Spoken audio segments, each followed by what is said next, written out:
के रानी हम बनारस के राजा, मिले ले होके तो शिवपुर में आजा। पूरे सारनाथ घुमा दे हम गोरी, लंका बिया के चाटिया के खा जा। तू पटना के रानी हम बनारस के राजा, मिले ले होके तो शिवपुर में आजा।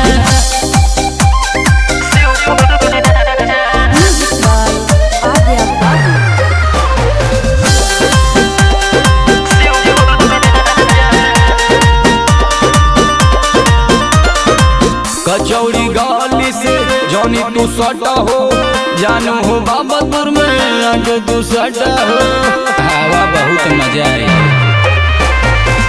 आशा पुसाना से जौनी तू हटा हो,